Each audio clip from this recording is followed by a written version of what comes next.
Welcome to the Microscopists, a bite-sized bio podcast, hosted by Peter O'Toole, sponsored by Zeiss Microscopy. Today on the Microscopists. In this episode of the Microscopists, this is different, okay? We're going to be joined live by the enigmatic Nobel laureate Eric Betzig himself. Hopefully, depending on the questions, we'll get to know Eric on a more personal level, from his favourite foods to his TV shows. I like diversity in what I eat, but I don't really care where I eat it. And it's not all been smooth sailing. And for a time, Eric was unemployed and felt as though he'd failed as an academic and in his industrial career. But he bounced back from that, showing us always an opportunity, no matter what life throws at you. Pretty much everything I've done since then is just implementing the ideas that came about during that period. And hopefully you'll also get to hear about his legendary friendship with Harold Hess, who's clearly more safety conscious than Eric. Either that or scared of Eric. We'll find out hopefully during the chat. You know, we've been tied together for many, many years. And together, how these two best mates actually built one of the world's first super resolution single molecule localization microscopes, which was actually found in Harold's living room. My canonical joke from my talks is we could do it there instead of the garage because Harold wasn't married. This work ultimately led to Eric winning the 2014 Nobel Prize in Chemistry, which is quite an achievement for someone who claims to know very little chemistry itself. There are levels upon levels of fame, and let me just say I'm already uncomfortable with the level of fame I have. All in this episode of the Microscopists.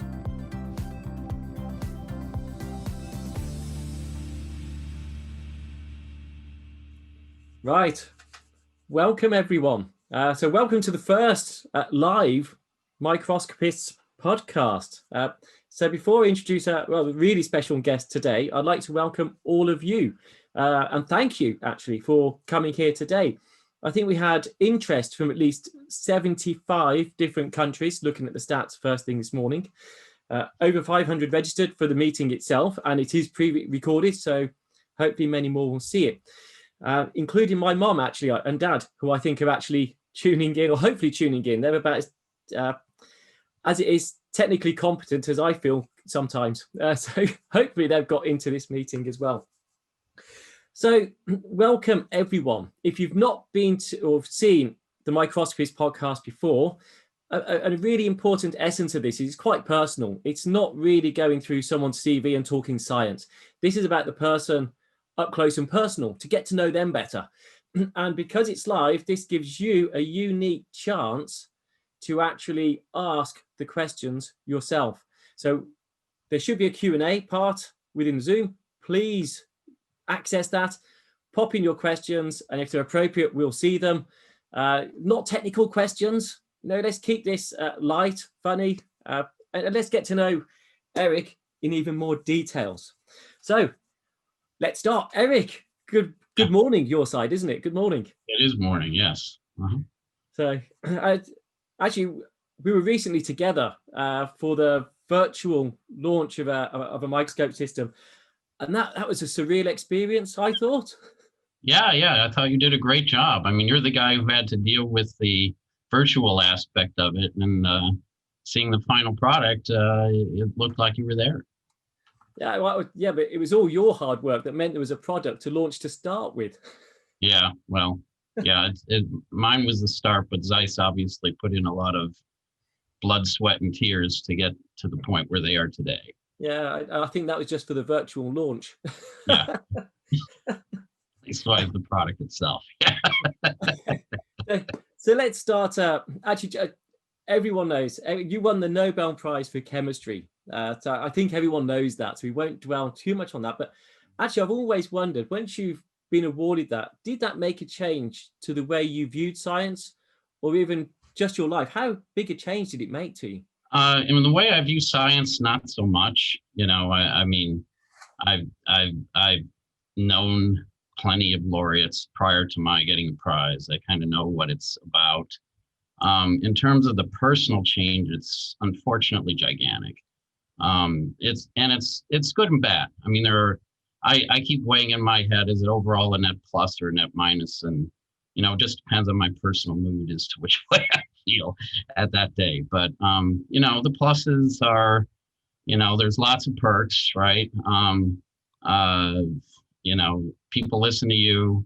You feel like you have some kind of stamp of approval or something, so you don't feel as insecure. It opens doors that, you know, would not necessarily be open otherwise. So that's all good. The downs are just, again, that I don't feel like I've ever been the same productive scientist that I was prior to the Nobel. The amount of distractions and so forth are just, you know, overwhelming. At the beginning, it's really overwhelming, and then you kind of make sure you say no more often, and you kind of get closer to normalcy. But there's no question that my life today is completely different than what it would be if I hadn't gotten the Nobel. And in some aspects better, in some aspects worse. Yeah. So I note that it's quite hard to say no, and I apologize for adding yet another. You had to twist my arm quite a bit to do this. I've never been so cheeky and asked so many times. I was dumbfounded when you came back and said yes that final time, which is a big bonus. I was in a sweet spot after that Zeiss launch. You know, you kind of hit me. I had a good time then. So. I got very lucky then, but thank you for agreeing to it. It was interesting in that conversation. You meant how it gave you a bit more security, feel more secure in yourself. Yes. So does that mean? I guess everyone feels moments of insecurity or doubts themselves in some way. But you know, you've had a prolific, successful career, but you still struggle with that sort of thing. Oh, totally. Yeah, of course. So I was an abject failure up to about age 45. Okay. So I faced a lot of, you know, when I was 45, I think there's an alternative universe close to here in which I'm an unemployed, divorced mechanical engineer living in Michigan. Okay. It's just a very bizarre set of circumstances that took me to where I am today. And insecurity, you know, I think the more you live in a bubble and the more you get comfortable in a bubble, the more you feel secure. But I've had to live outside of bubbles at times. And as a result of that, I'm aware that I'm in a bubble, and I'm aware of how fragile the bubble is. And that there are so many things that could change, you know, in an instant. Or like take a guy like Microscopists, you know, who was brilliant microscopist. I think he was going to change the world with what he had with him. And then just as he's kind of hitting his stride in the peak of it, he dies of a glioblastoma. You know, you just never know what's coming in the future. And so carpe diem, and, you know, just take the most you can out every day. So I've never lost this kind of insecurity. And the other thing about security is great.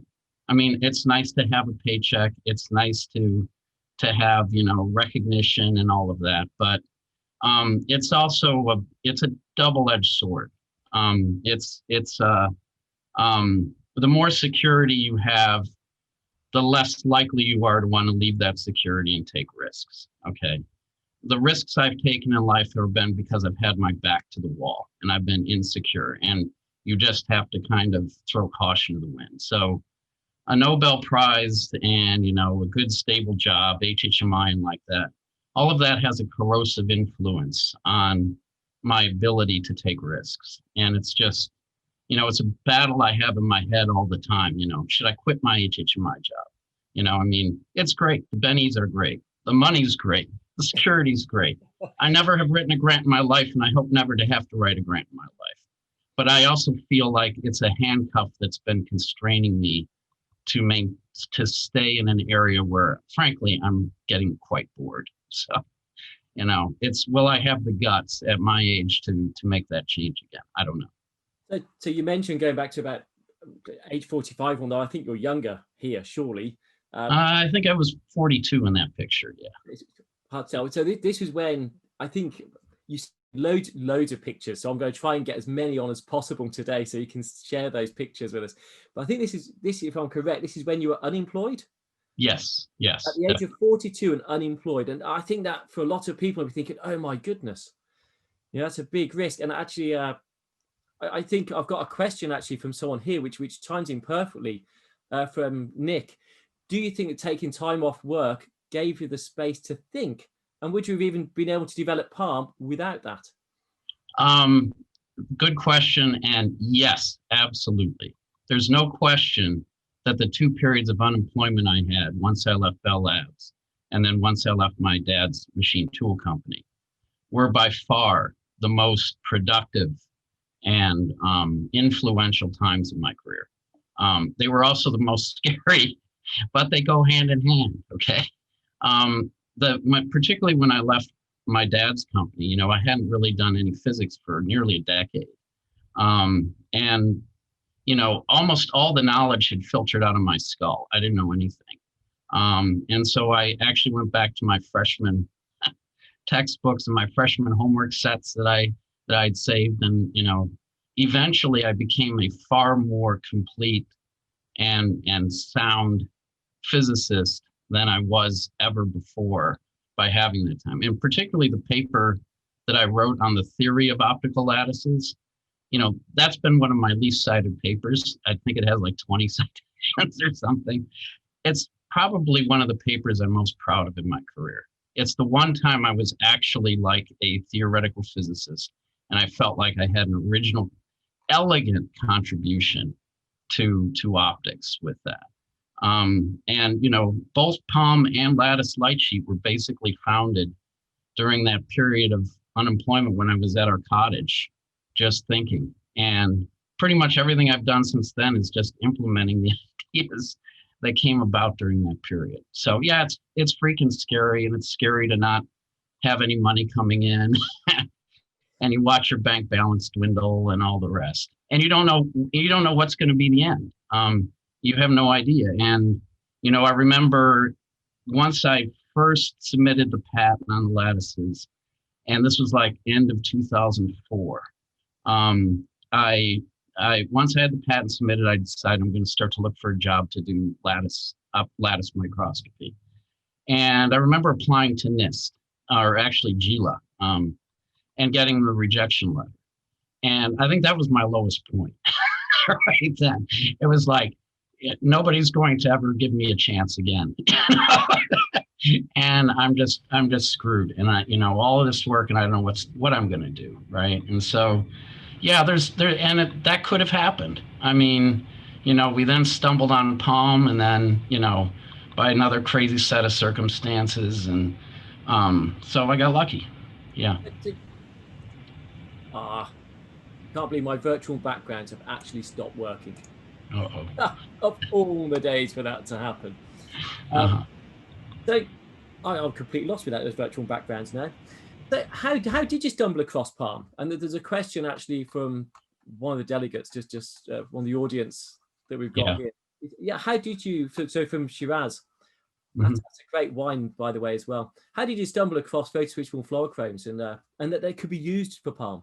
Yeah, well, so again, I've told this story like my Nobel address and stuff, so you can see it there too. But there was in 2 phases, right? The first phase was after I left Bell, and I realized at Bell, I was the first person to localize single molecules to a fraction of a wavelength, and the first person to see them at ambient temperatures. And so I had that localization idea from that.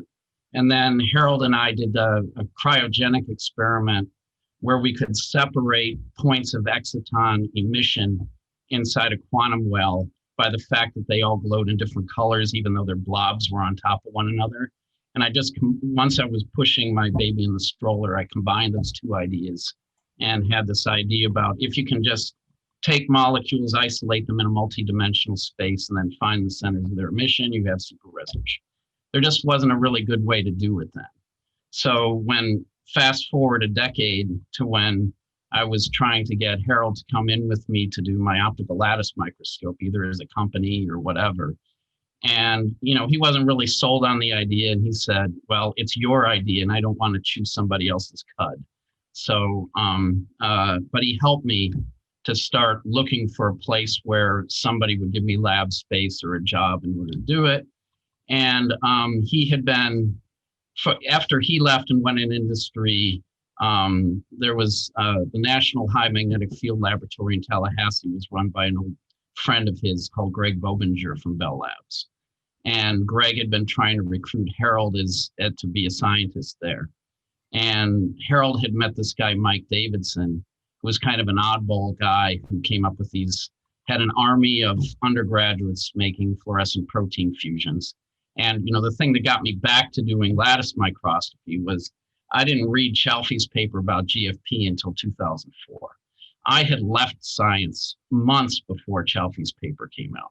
If I had hung on, I might have stayed in science because I found that my jaw was hanging down for a week.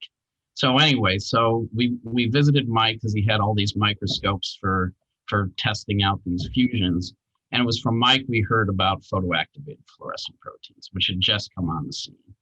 And so another step of my trying to get a job was I was calling all my old Bell Labs contacts to use that network to try to get a job.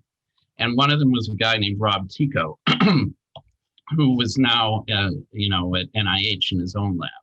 And so he invited me there to talk about the lattice microscope. But that trip was like 2 weeks after we visited Mike.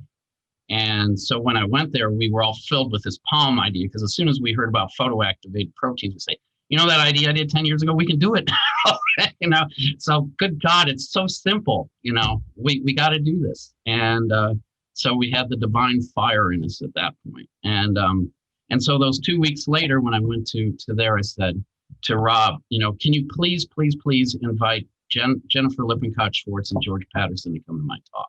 I really, really, really want to talk to them. So I talked lattices in the talk and I invited them to lunch and I said, we need your help. We're two physicists. We don't know any biology. We don't have your fusions.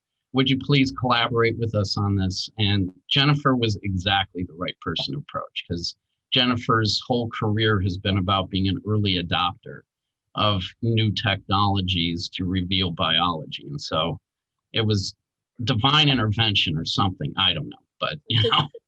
How do you, because Jennifer is really good at adopting new technologies. Right. There's a lot of scientists out there very reluctant, risk averse, and not want because it might not succeed, and then they're not going to get the publication and the next grant.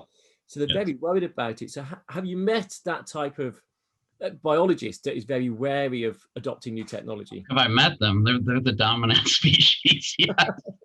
I mean, particularly in the near field days, my goal and dream with near field was to do biology with it. That's what I thought, would be the, having something with the resolution of electron microscope to look at live cells. That's what I wanted to do from graduate school. But, when we started doing fixed cells, it was like pulling teeth to find people to work with us. And it was a struggle. And with every new microscope, it's a struggle, everybody, and even lattice, as successful as I believe lattice is, I'm hoping, the commercial instrument from Zeiss will change this dynamic. But, I'm just been amazed at how slow the biologists have been to kind of come onto it, because it really is a step change.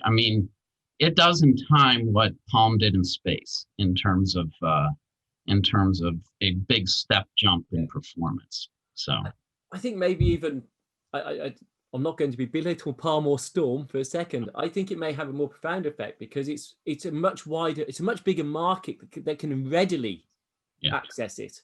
I think it's really important. In Palm and Storm, you have to engineer it slightly differently. You have to present it slightly differently. It takes a bit of effort, and a lot of biologists, they're not lazy. They just don't want to put the effort in because it's time that they're losing. Whereas actually now you can go straight from your microscope sample and put it on the lattice light sheet.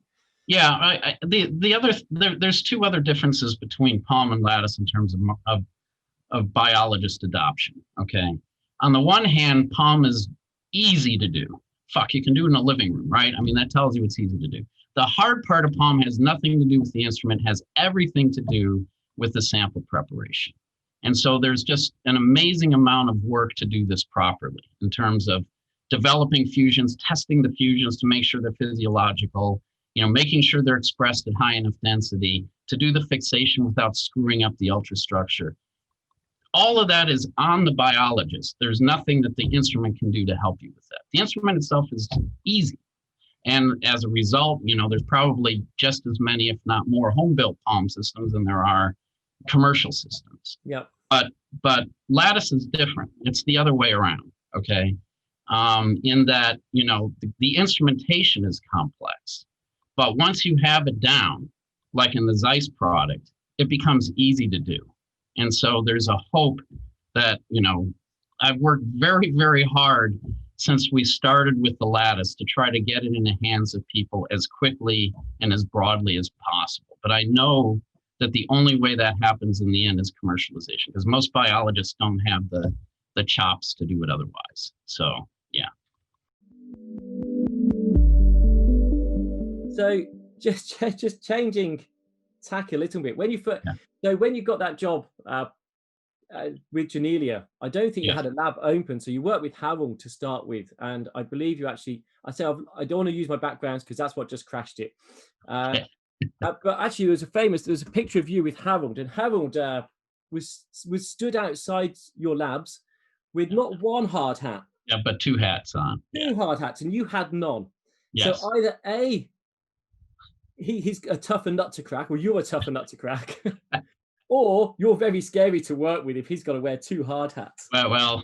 Basically, I'm just put my hat on his to take the picture just for a laugh. So, yeah. That's actually in the housing village. So once we both got jobs there right at the beginning, actually our apartments were right next to each other. So, we've been tied together for many, many years. Yeah. Yeah. So moving forward from that, you actually built the first system actually in his living room. Is that correct? Yeah, that's right. Yeah. So, again, my canonical joke from my talks is we could do it there instead of the garage because Harold wasn't married. So, yeah, it was, it's small. There are many ways in which I've been lucky. I mean, luck is the thing that's defined my career. But I was lucky to latch on to Harold as a friend from the first day I walked into Bell. I was lucky that when I left Bell, I told them to all go to hell. But when Harold left Bell, he took all his equipment with him. So all that was in the shed. So a lot of, and particularly that last experiment of the quantum well we did was a lot of optics. So he had a lot of optics still that we could scrounge. And then, beyond what he already had, it didn't require, we probably put about 50K each into building the microscope. The EMCCD was the big ouch. But other than that, it was, I'll tell you another story about that time to tell you how much of a bachelor Harold was, is that we had this idea of actually bringing in light beams from different directions with optical fibers into the back of the objective. And so we were making our own fiber collimators, gluing on lenses and putting epoxy on it. And to cure the epoxy, we said, well, let's just put it in your oven. Okay. Well, Harold had been living in that apartment for 5 years. And when I opened the oven to put these things in, it was clear that the oven had never been used once in 5 years. So what's he eating? Takeout. So let me ask you some quick questions today. Would you rather get a takeaway or cook or eat out? Oh, takeaway or eat out? I don't understand. So a take in, so buy your food in, or would you rather eat out at a restaurant? I like diversity in what I eat, but I don't really care where I eat it. I get in fancier restaurants and like that, I get annoyed if the service isn't quick. One of my defining characteristics is I always feel like there's a clock ticking, and I try to be really, I just have so many things going on. I just try to be really, really efficient with my time. And I do get a little impatient in restaurants, particularly fancy ones. So do you cook at home? I do cook some at home. So again, my wife Naji, her parents live with us, and so Dede does the bulk of the Chinese cooking. But Ed, one of my little ones, he's 10, and I tend to, get our fill of Chinese after a while. So then it's up to me to cook, and I'll do fajitas, or last night we had steak on the grill or something, more hearty American fare, and then I do the cooking for that. So that answer next way. What is your favorite type? Well, no, what is your favorite type of food? That's what you're cooking. What is your favorite type of food? Oh, I don't know if I have a favorite. One of the great things about modern society is diversity, right? I mean, there's, I love Indian food. I love Chinese food. I love Mediterranean food. I love food. Okay. So, and it can be simple. This is another thing I was thinking, like about the Nobel. I was thinking as we were, they have this on the night that after you give the talks, they have this huge thing in the town hall with like 1,000 people at dinner, and you're seated with the royalty and like that. And the food is just immaculately presented, right? I mean, it's like, but you eat it and it's like, yeah, that's good food. It's like, 100 years ago, 200 years ago, they could still eat like that while everybody else is eating garbage, right? And modern society has made us as affluent as royalty in terms of our dining choices were, back then. So, yeah. So to wash it down, beer or wine? I'm not a drinker. I will drink socially a little bit with other people, but I get drunk incredibly fast, particularly for my body weight. Nobody can believe. I will have a quarter of a beer and I will be plastered, but it's like a delta function. It comes and goes fairly quick, but I just don't really enjoy alcohol. It's just not my thing. So tea or coffee? Coffee, for sure. Yeah. Heavy coffee drinker. Yeah. Good man. Yeah. Definitely the right way to go with it. And so you've had your dinner, kick back. Where you go? You're going to read a book or watch TV? Kick back. There's no such thing. My house consists of 3 children, 2, 8, and 10. It consists of a dog and a cat. It consists of my wife and 2 grandparents. There is no kickback. Okay. When I come home, it's, cook dinner for Ed and I, if it's one of those nights, check their homework, make sure they've done their homework right, go over their homework with them, play with the baby, the 2-year-old who wants to do Play-Doh or, a puzzle or whatever, play tug and catch with the dog a little bit and like that. There's no time for reading and TV. And then once my head hits the pillow, it's 1 minute and I'm gone. That's it. Yeah. Okay, so are you a morning bird or a night owl? I am a morning person. Yeah. The only time I get to myself in the house is the morning period. So yeah, I typically get up around 5. Okay, that's really. I get up early. I get up around 6 because I like my exercise, so I get my exercise out the way and or do some work, and then whenever it's good to go out and do some exercise. But 5, that is what time you go to bed? 9:30, 10, something like that. Yeah, okay. At my age, I usually also have sort of a sleepless period in the middle. And I just think about things. If I'm lucky, it's 1 hour. If I'm unlucky, it'll be 3 hours before I can get myself back to sleep. But yeah.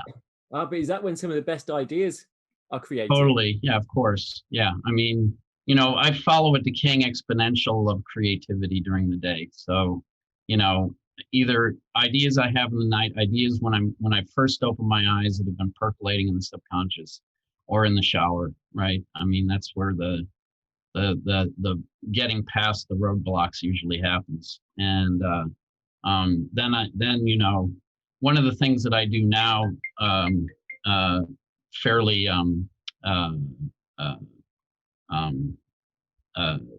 uniformly is to take a hike in the morning too. So usually after I drop off the baby at daycare, there's a nice park very close to where we live, and I'll go for a hike there. And the good hikes are the ones where you kind of get out of the car, and then, you know, an hour and a half later, you're back in the car and you don't know.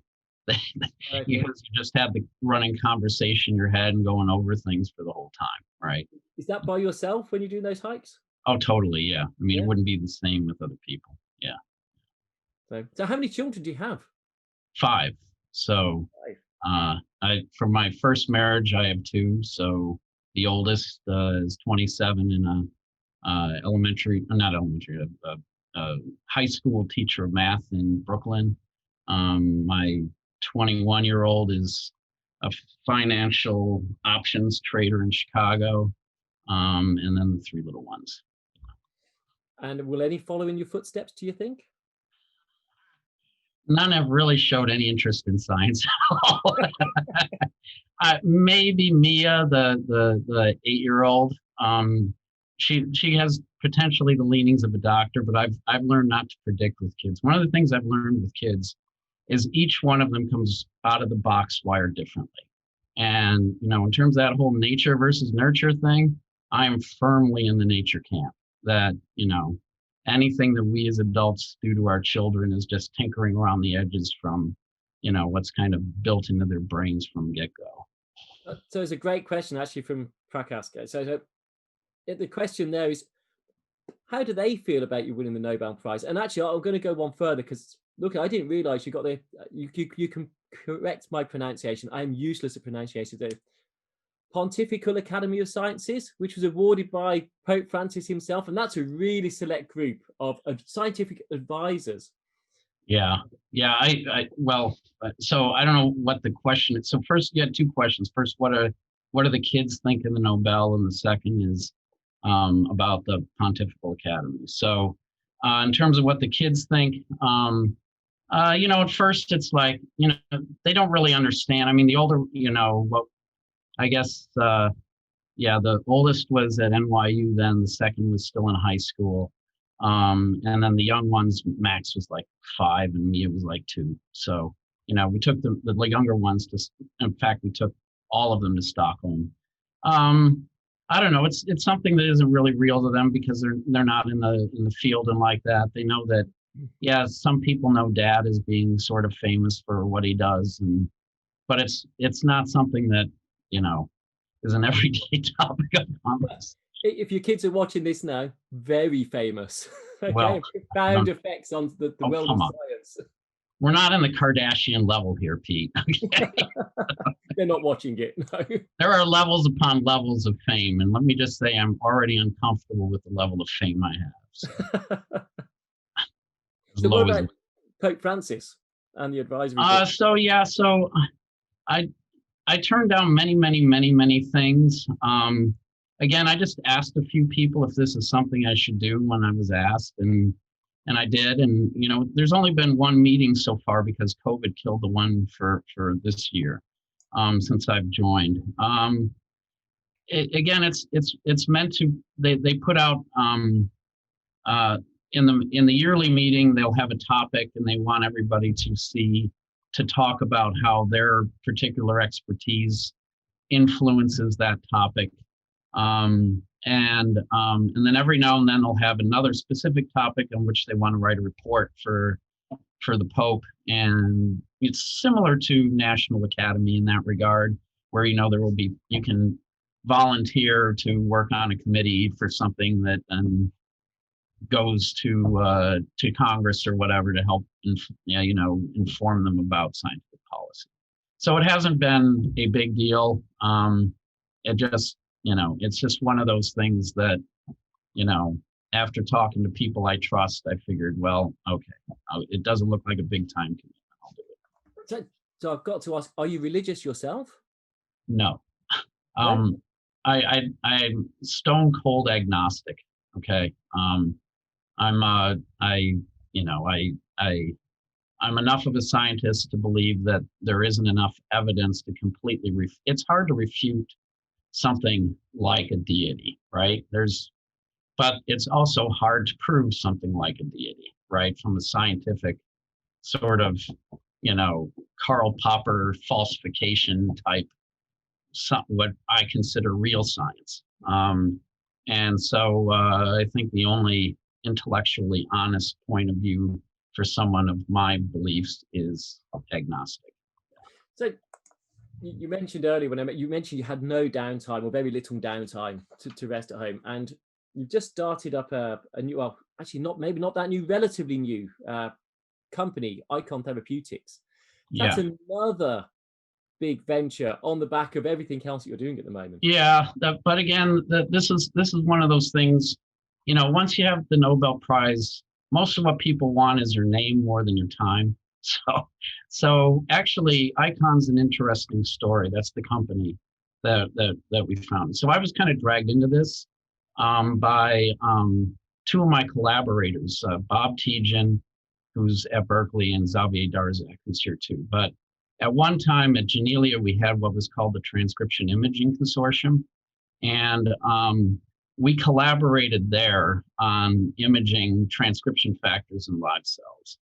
And Tej himself, he was president of HHMI. He's a huge puller in of money at Berkeley. He's a big deal. He's, on all sorts, he's got fingers in thousands of pies, and he's wealthy besides, because he had a drug startup in the late 90s that hit.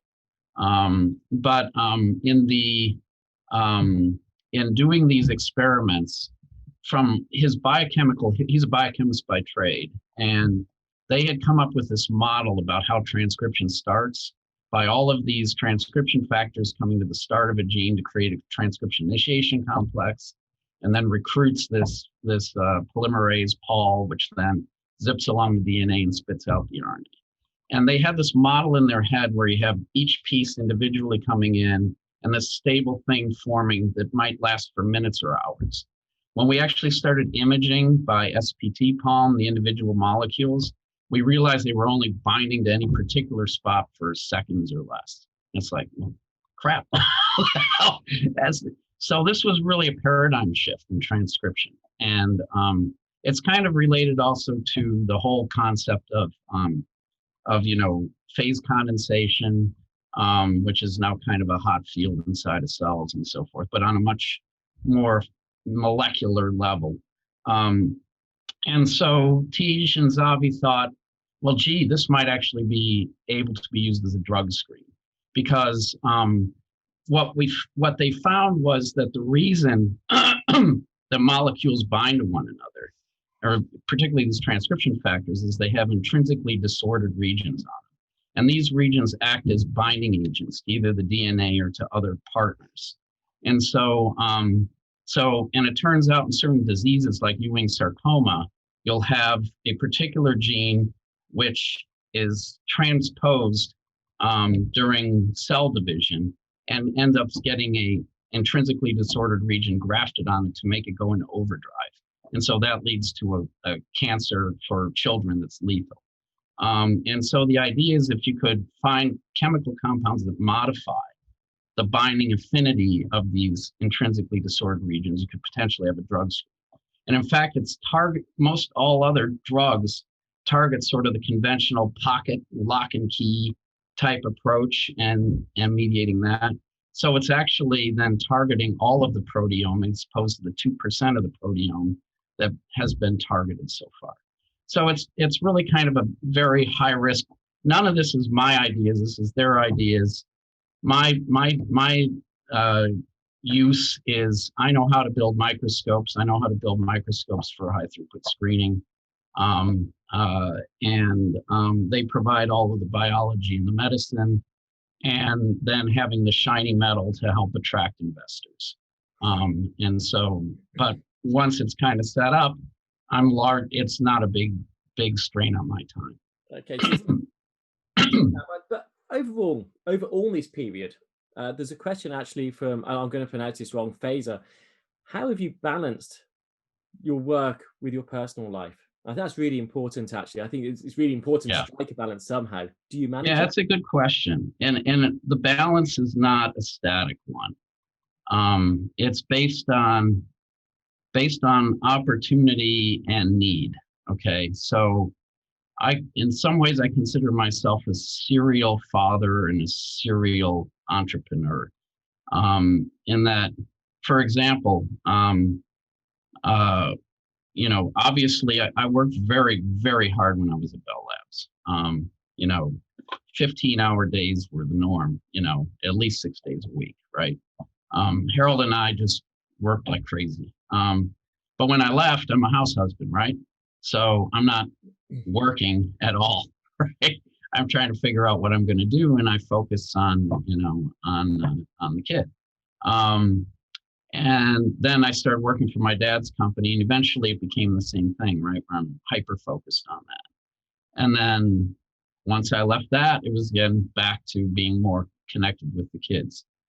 But and then once Harold and I got the idea for Palm, it was like I'm either in San Diego at his place or I'm in Bethesda at Jennifer's place, right? And so I'm gone again. And so that's rough on the kids. That's kind of, So that's what I was going to ask. Any regrets then on that side? Well, I always have regrets, right? I mean, I think it certainly contributed to the dissolution of my first marriage. There were rough years. Okay. Maybe it's just because it kind of coincided with, particularly the oldest being in the teen years when I'm not around a lot. But there were some, it's not all fun and games all the time, I tell you. Between unemployment and between, problems with raising children. And, I don't know how old your kids are, but, what are you got any teenagers yet? Yeah, I've got a hat trick. So 13, 17, 19. Okay, so you know what I'm talking about, right? Yeah. I mean, when kids are finding themselves as teens, I think that's the hardest time. Babies are trivial compared to teenagers, and little kids are wonderful. But when they start developing their own independence and stuff, it's challenging, as a parent.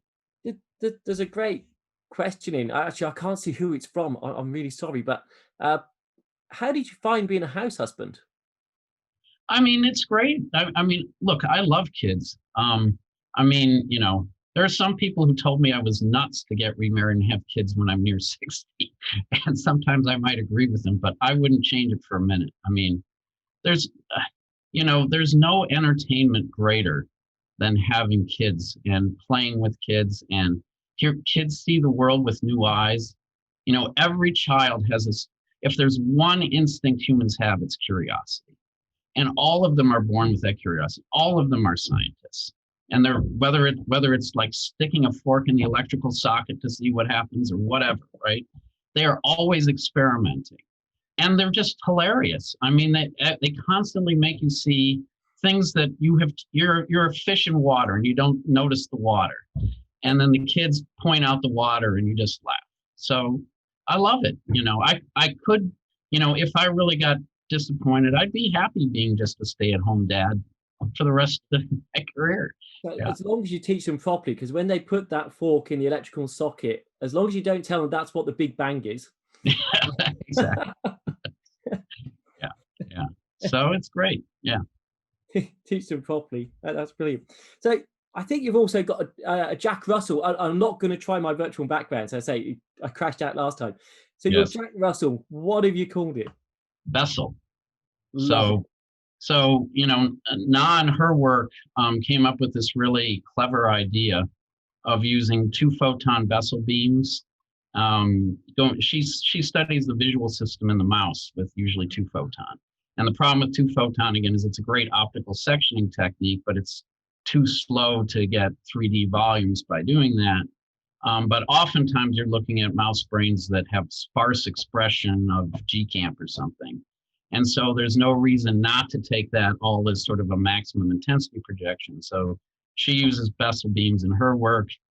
Bessel beams were the start leading to the lattice microscope. And we also have a cat, a Bengal cat. And so with both animals, when we got them, we put up a whiteboard and everybody in the family starts listing names and then we put a vote. And Bessel had a unanimous selection. So, yes. That's a cool. I can imagine there are quite a few other dogs being called Bessel. Yeah, well, it certainly runs in a fast and a straight line for long distances. So yes, just like. So looking at, so start looking towards the future. You said that in a way that you become less risk averse. Okay, so unshackle yourself. Oh, I would say I've become more risk adverse in my later years. Okay. Yeah. In that I'm constrained by the golden handcuffs of HHMI. I'm constrained by the fact that I have 3 young children I still need to support. Right. It was my poor English then. So unshackle yourself. Yes. And I want to unshackle myself. What would you do? My dream is to work on space transportation. You know, I have a very negative view of the state of the world today. And what I latch on is things that are positive. And I am in freaking awe of what Elon Musk has done in his career. I worked in the auto industry for my dad. I tried to change that industry in the part that he works in. I failed miserably. I know how conservative that industry is and reluctant to change. Tesla changed the conversation about what the future of the automobile is, okay? After doing PayPal and then doing that, that's enough for anybody's career. But doing SpaceX as well and taking another incredibly conservative, moribund industry and turning it on its ear as he has done, and not resting on his laurels with the Falcon 9, but moving on to Starship is just amazing. You know, there are times in which I just say, I hate the world. I want to quit. I'm going to go, you know, live in my my second house, and I'm going to become a farmer. Okay. But every now and then there's somebody who will lift me out of that and say, damn it, that is inspirational to me. Maybe people are inspired by me. I don't know. But I'm inspired by a guy like Elon Musk, and what he's done is he's the Howard Hughes of the 21st century, just no question. And so, you know, I wanted to be an astronaut as a kid. I've always followed this field, and when the space shuttle came along, I knew it was a mistake from the beginning, and it was a horrible mistake, and people aren't willing to acknowledge the mistake it was. And I do believe with Musk that we have to get past the great filter. If we don't become a multiplanetary species, I think our days are numbered. And so I would like to contribute to that. I mean, because I'm a physicist and because I like big ideas, I want to do something really disruptive. Look, I have, even if I quit my job, I have reasonable security. I can go out and give talks and get honoraria, whatever. You know, my wife has a good job and works, you know, she's a professor here at the U, right? So, I mean, it's just a question of how much money is a shackle, okay? Money is a drug, okay? Salary is a drug. And you have to decide when you're going to kind of go cold turkey. But I would like to work towards nuclear propulsion. I want to go back to 1938 and look at every nuclear reaction since then. I think we've become too locked into uranium and plutonium as sources of energy when there's many, many nuclear reactions one could potentially do. So I want to do what I did in 2002 and start from ground zero and just start learning and reading and see if there's anything. There might not be, but I'm going to learn a lot if I did that. I would love to do that, but you know, I'm going to ask so a very quick answer, but I'm going to come back to this. So Rito actually asked, have you ever managed to take time off to visit SpaceX? No, I haven't. I would like to. Rather than visiting Hawthorne, I would love to go to Boca Chica and actually watch one of the starships launch. And I'm sure I'll have the opportunity, as everybody will eventually, to do that because they're going to be launching a zillion if Musk gets his way. It's really, actually, my son's really into it as well. So he's a computer scientist, but really loves the thing. So actually, on a clear night when they're launching the rockets, usually you can get to see the glow, the reflection as it goes over. So we do actually go out and we watch that as a family because we love to see that.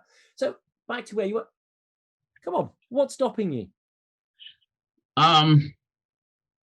That I have 5 kids. We spend a lot of money. we live an upper middle class lifestyle in one of the most expensive places to live in the country. We'd have to cut back. So my indulging myself means, we could easily do it. It's just that, there would be more angst in the house about money. There'd be, and I'm money-wise, I'm a conservative guy. This is why I've been able to take time off, right? I was able to take time off after my dad's company and after Bell, because I'm a crazy saver. Okay. I mean, I just like to, the purpose of money isn't to show yourself as wealth, but money equals freedom. Okay. And the more money you have, the more freedom you have up to a point. Beyond that, it becomes a burden. So there's kind of a sweet spot of where you want to go. And I just have a lot of the other thing that's still keeping me here is we're still working on the final microscope, which is taking bloody forever. Yeah, so that comes I have a responsibility to get that microscope done. So actually someone, Diana, asked just that. Are you developing a new microscope now? Yeah, so again, for me, because I think one of the most valuable times I had was working in my dad's company.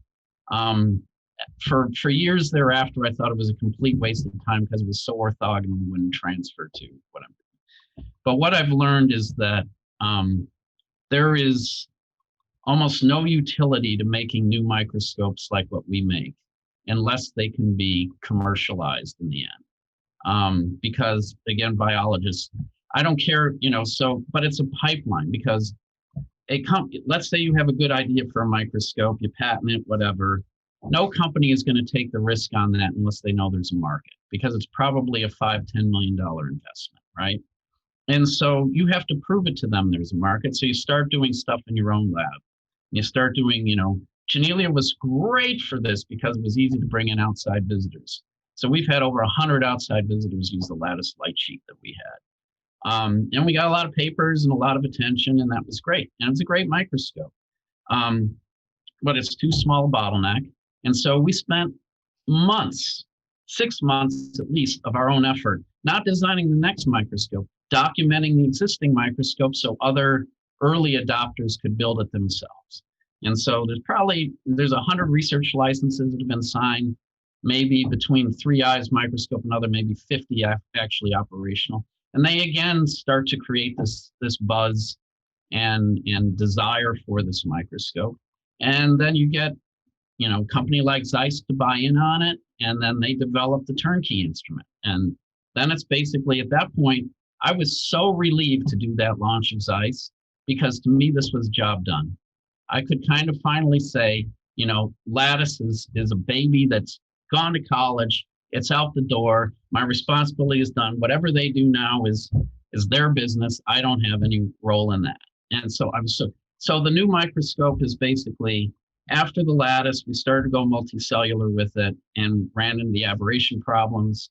Starting from with Na, when she was in my lab, we had a long program on doing adaptive optics to deal with that.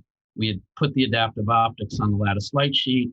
We had a nice paper with that in 2018, but it's, it was a 10-foot optical table filled with hardware, and nobody's going to build that. Nobody's going to line that. So then we had, so we said, just like with the same thing happened with the lattice. There was an early version of the lattice Bijong made, and then we made the second generation that others could replicate. We started doing that with the lattice state with adaptive optics about 2 or 3 years ago.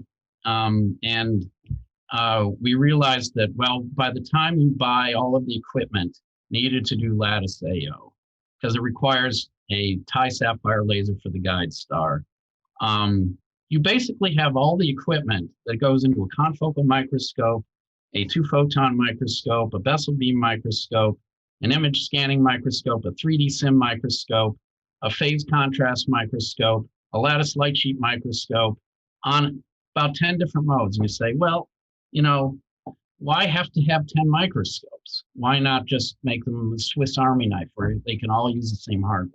So that's what's become this Mosaic project. And it's a great microscope, great design. It's by far the most complicated thing we've ever done. We've been working like the bejesus to document everything as we go along.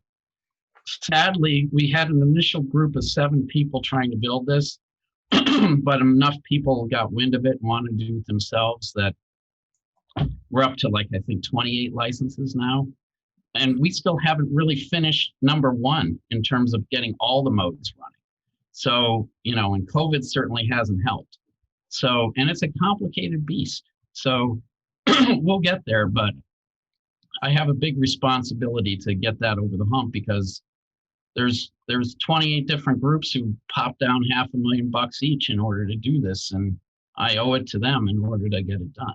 So I'm going to take you back to the start when you talked about it's no longer your responsibility. You've got rid of Zeiss took it on and commercialized it. I would say the other rewarding side of that is because it's now on a turnkey system with software support and everything else. Yes.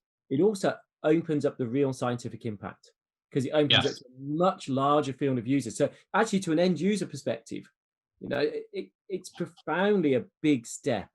Yes. And did you ever think they'd get it on an invert? Just very quickly. Of course. I mean, it was obvious from the beginning that this was the way to go. What was less obvious was how to get it done right.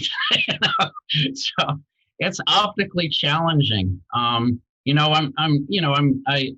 find this, for the experts listening, this Dunsby approach, of the single objective inverted kind of thing it's a very clever idea, but man, it isn't as clever or as versatile as Zeiss's solution. Zeiss's solution is really 21st century, to use the freeform optics to do the correction from the bottom. I mean, that's a whole nother level than anything you're going to do in an academic environment. And that's the power. I mean, the thing, I've never been comfortable unemployed. I've never been comfortable in industry. I've never been comfortable in academia. But I see the roles that all 3 of those things have in the innovation pipeline to the point of impact. And so if I think there's one way in which I've been successful, is by moving from one of those things to the other as I go along. Just working alone and coming up with the idea for optical lattices is not enough. It's just going to be dormant. Going to a lab and actually demonstrating that it's useful and getting some biology is great, but it's going to die on the vine there if nobody else can do it. And so nobody else is going to provide the level of refinement and support that a commercial company can do. And that's exactly what biologists insist upon in order to be able to use these technologies. So you have to go through the whole pipeline. So this is hopefully my first example in which, well, I guess Palm was another, but again, Palm, so much was on the hands of the sample prep, which is the biologist, and lattice is different. The other thing that I know I'm pulling the subject in my direction, but the other thing that I still don't get is how many biologists are still focused on structure and still focus, that there's a big, not to take anything away from Harold because he's brilliant, but his work with, the FibSem, the 3D EM is just phenomenal. But I have looked at more cells and more biological systems live in ways that nobody has ever seen before. I honestly feel like Leeuwenhoek most of the time. I've seen things nobody has ever seen. And I've seen enough to know that you will never understand the living cell by looking at it in a dead state. The dynamics is what's central to the cell, not the structure. The structure comes out of the dynamics. And so, SPT palm will be the most important part of palm in the end, not the dead cell, looking at the structure. And lattice light sheet, I still believe that if lattice light sheet is appropriately adopted, it can transform biology. I really believe that. That's not just my ego talking. That's my true, also independent belief on what is needed to understand the cell. I don't know how to defend this point. I tell you what, one day we're going to have to get yourself and Harold to argue the toss on this, because that would be that'd be great. We argue all the time. That's the best part of our dynamic. That would be so lovely to have that discussion, because I can see exactly why you need the ultrastructure as well as alive. Yeah. And maybe I think you can maybe make more profound discoveries faster in the live approach, because the ultrastructure is really slow. But I totally agree. You need the ultrastructure, but yes, there's a much greater opportunity on the live end. I really think that it's such a step jump in terms of what we can see, that, I think there's so many low-hanging fruit that biologists can pick with this. Absolutely love it. I'm going to get through some questions quickly because we're up to an hour, but if we were allowed to run, are you okay for just a bit longer, Eric? I'm here as long as you like. So. Brilliant. I did lose some questions, but if we could get through as many as possible. I apologize to anyone who sent a question that I don't get to ask in some way, shape or form. And actually, I'm going to be selfish because I lost it at some point. I can't see what the question was from someone, but it's the same question that I'd have. What's the next, beyond the mosaic, what's the big thing microscopy has to do? What if you were to invent the impossible microscope, and nothing's impossible, just so one day, what would that microscope do? All right. So I keep talking. There's two sides of this. There's what is needed right now and certainly doable. And then there's the holy grails. Okay. To me, the holy grails, the things that would potentially pull me back into microscopy, would be to have protein-specific contrast, label-free, at high resolution, non-invasively. Okay. I don't know how to do it. All right. The other option, the other holy grail would be, I don't care whether it's by fluorescence or whatever, but to be able to see all the molecular players involved in a biological process at the same time, not just one at a time, two at a time, three at a time. So the whole endocytic pathway, everything from clathrin, adapter proteins, RAB, the whole thing, to see the whole mechanism going on at once. All right. Those are the holy grails. I don't know how to get to those holy grails. Extremely narrow line width labels with orthogonal labeling of 30 things would get you there. Be chemistry crazy nightmare to get to that, but maybe there are better ways. I don't know. In terms of what the field needs now, so yeah, this is going to piss off a lot of people. My feeling is, so one of the reasons I want to get out of microscopy is I feel that fields of technological development go through cycles just like a farmer's field. Okay, there are fertile times after you've put in the nitrogen fixing plants and you can grow your corn, but after a while you've grown enough corn and it needs sort of a regeneration period. I think you look at something like the mosaic, there's nothing technically novel in it at all. It's a lot of engineering, but there's nothing different. Same with the lattice. It was combining two microscopes we already had in it, right? It's necessary to do one like that, but it's not, I feel like lattice, light sheet, and palm, those were step changes, right? In terms of, same thing with near field when I did near field. Those were step changes, okay? The rest is just, throwing the ingredients together in different permutations. So microscopy, in terms of the hardware development, to me, is increasingly uninteresting, because I think it needs to, again, one of the things that was amazing about starting to work with Harold in 2005, when, we had the idea for Palm, but at that time, I didn't even know what a fucking EMCCD camera was, because I had never seen one. I used to work with an argon ion laser when I was doing near field. It was 8 feet long. When I saw that you could get these diode pump solid state lasers that are this big, I felt like Rip Van Winkle. And all the filters, all like the Semrock filters and like that, the filters back then sucked in the 90s, okay? So it was like, oh my God, this is going to be so trivial. There's all this technology. So again, things get developed. And the beautiful thing about technology is you never know how it can be combined with all the other pieces of technology that are around to do new things. But right now, I feel like every time there's a new tiny little thing, whether it's a new mirror or a new wrinkle, everybody in the field's So it's not that interesting. So to me, the frontiers of microscopy today that are doable. One is I'm very enamored and impressed by what people have been doing with deep learning. And I think it's very, very dangerous, You've got to have a fucking good training set, and you have to validate it. And I'm really afraid there's going to be a lot of garbage because people are not going to do the right type of validation of what they're doing. But when applied right, I can really see how that can make a big jump. Basically, you're using priors, right? I mean, Palm is kind of using a prior, right? Palm is saying, prior know that this is a single molecule and not more than one, right? Priors can take you a long way. So I think that's got a lot of wheels to go. The other problem, and the hard, intractable problem, and the thing that depresses me about still lattice light sheet and lattice AO is the data. I mean, everybody knows this, okay? I mean, with the modern, I've got on my computer now, I'm trying to render a 24 terabyte data set, right? So it's I got a $30,000 workstation.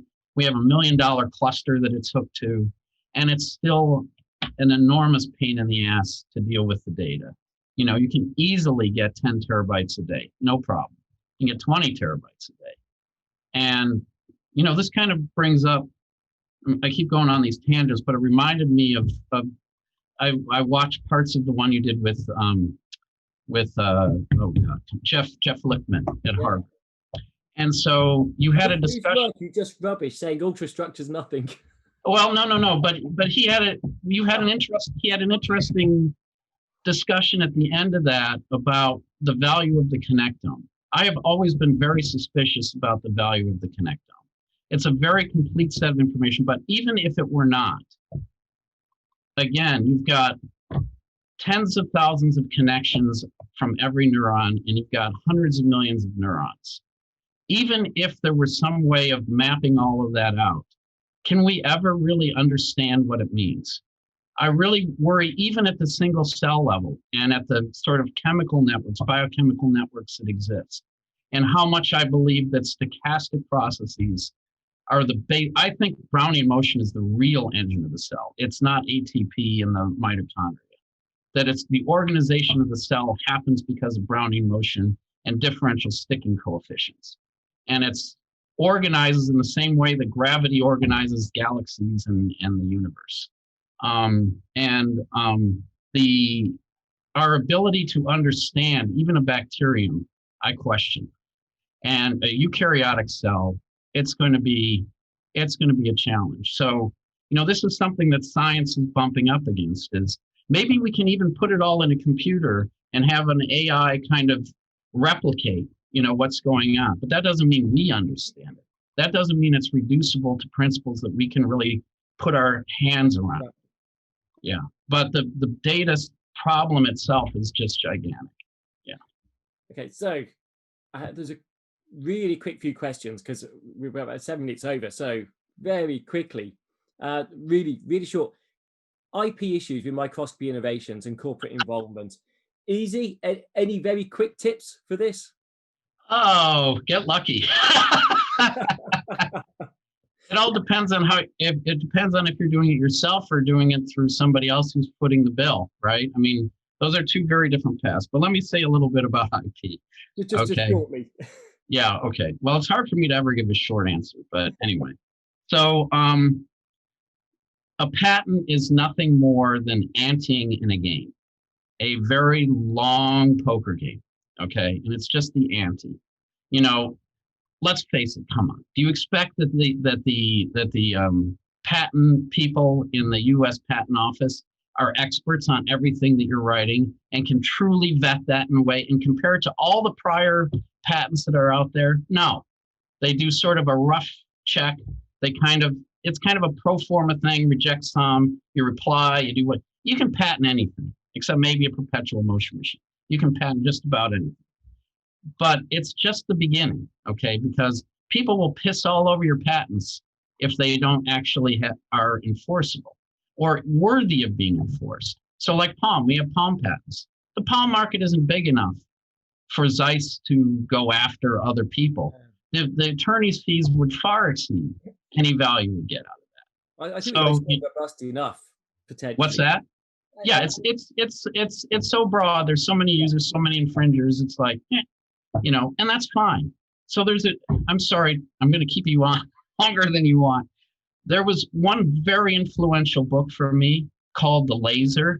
I forgot who wrote it, but it was about the story of the patenting of the laser. So there's most of the credit for the laser goes to Charles Towns when he was at Columbia. But there was another graduate student in another group, Gordon Gould, who actually wrote down in his notebook, had it notarized, all of this before Towns was talking, like Fabry-Perot mirrors, optical cavity, all of that. He patented that idea. He patented all the applications up to inertial laser fusion and metal cutting and all of these things as a graduate student. He fought those patents for years and years and years. And it went through many, many cycles. He had to bring in attorneys, other companies. His share got diluted and diluted. And ultimately in the 1980s, he finally won a patent battle, finally won the patent battles. Everything went his way. It wasn't worth it. He got millions and millions of dollars, but he was a bitter bastard for that entire time. He was Ahab with the whale, okay? That affected me deeply. I don't want to be Ahab with the whale with any patents I have. If I get some royalty income, hey, that's great, okay? But I'm not counting on it, and I highly recommend that anybody who thinks they're going to get rich off of a patent in microscopy had better think again. But it doesn't mean you shouldn't be developing stuff, because it's actually no. I mean, there's value to the among the other the primary reason I patent now is so that people don't patent ideas that we've been using for 10 years, right? And they think they've come up with it, and like it's like, Jesus, man. And it's important for a company to have that, to commercialize it, to yes, just give them absolutely. some strength to make so it. So you want to have all sorts of barriers to competition. Patents are a part. But I'll tell you, the real barrier to competition Zeiss has now is that fucking freeform optics.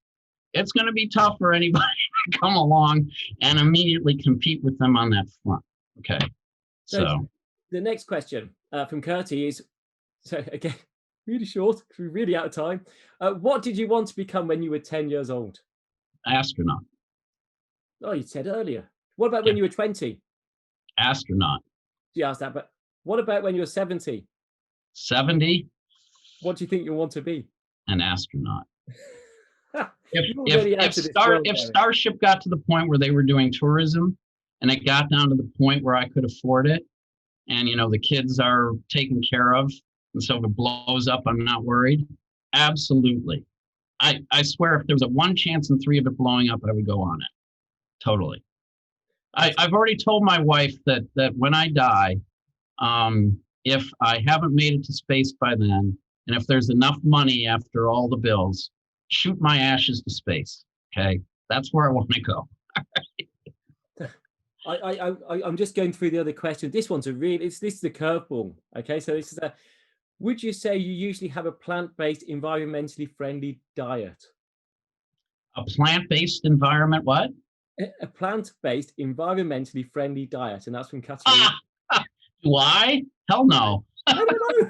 It's a good question, though. That's fine. Yeah. No. I mean, yeah. No. I'm an omnivore. Okay. Well, I like plants. Last night, so I like meat. Okay. You know you had your steak last night, so we know that. Yes. Anyway. And you know what? Some of the other questions are quite in depth, actually. So we'll skip those. Okay. I think I'm going to get a blank on this last question, and I've asked a few different guests that I've chatted to. So, do you have a favorite science joke, or do you just have a favorite joke if not a science joke?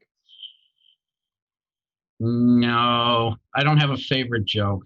I have favorite comedians, and so I like either self-deprecating humor or cynical humor. So Rodney Dangerfield. So one of his jokes is, my wife and I made a pact to only smoke after sex. The thing that worries me is that I'm on the same pack since 1975, and she's up to 3 packs a day.